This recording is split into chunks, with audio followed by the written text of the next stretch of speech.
I've just returned from Manipur. I had been there with a team of the All India Democratic Women's Association with our President P.K. Srimati and General Secretary Mariam Dhavle. And we met a large number of victims, many women who were victims of sexual assault. And the reason why I'm speaking to you today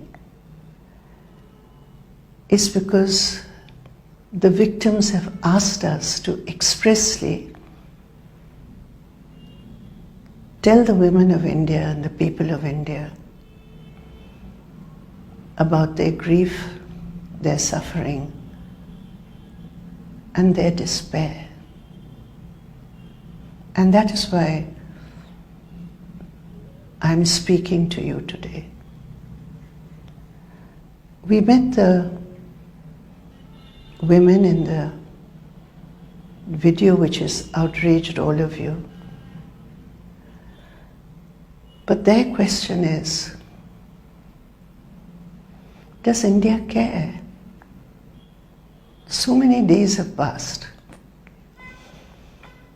But they know that they have not got justice. You know the facts, so I'm not repeating the facts. But what we learned from them, that young woman and her neighbor, they were in the police jeep. They were actually in the custody of the police.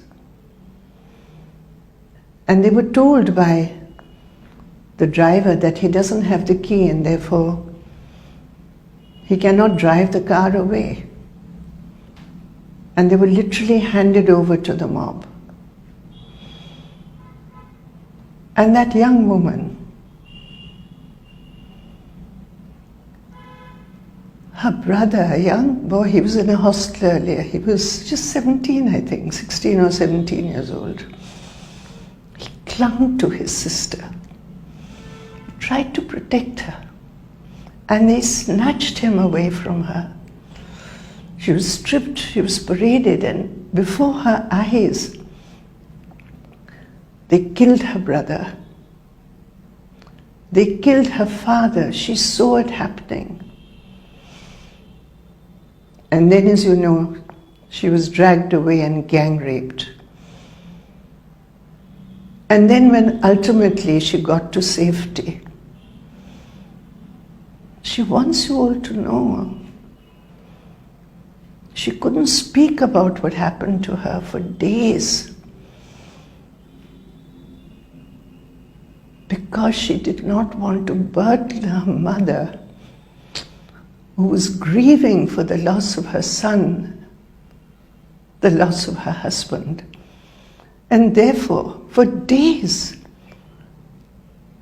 this victim of such brutality and barbaric, inhumane behavior could not speak about it. And today she is so deeply traumatized. They despair because there is no justice. No justice. The police in their first report did not even acknowledge that such an incident had taken place. They said just the village is burnt. There's vandalism. They did not even mention it. The older woman who had been stripped, she said, what we faced, we faced. But where is the justice? And if we don't speak out today, who will? When she said we, she meant we, the women, we, the citizens of India. Tomorrow it will happen to any woman, is what she said. And this was a targeted crime. They said this was targeted because we are tribals, because we belong to a particular Kuki Zomi community.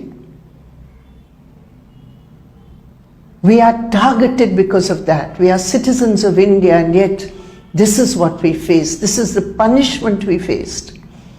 And our bodies were used for that politics.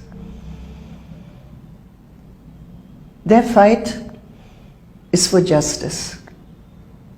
And they despair that with the partisanship which has been shown by the state government and the central government, they are being denied even the minimum justice. The mother says she has not seen the bodies of her husband, her son. Her son was away for 3 months before this happened, so she has not seen him at all. She grieves. She longs to at least see their bodies, but even that is not possible because of the divide which has been created. This is the reality of Manipur.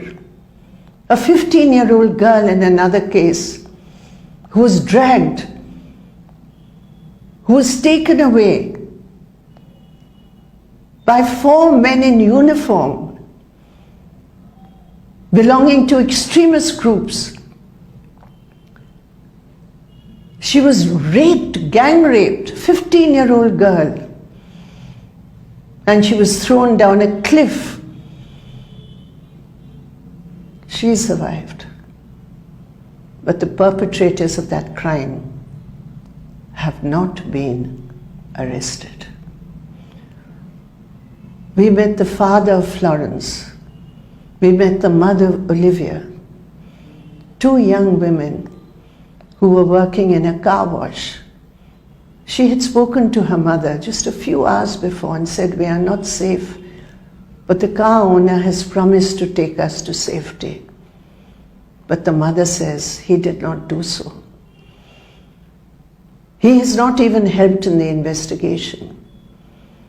There were so many employees there, many of them close friends with these young women who were sexually assaulted and brutally killed. But there's no justice for them. And they believe, the families believe, that as long as this government remains, the chief minister remains, they are the barriers to justice. They wanted me to speak to you, not on their behalf, because when they can speak, they will. There's no internet now in Manipur. They can't convey all this to you. They are being supported by women's organizations in Manipur, and I salute those organizations. And I appeal to all of you to even more strongly raise your voice for justice.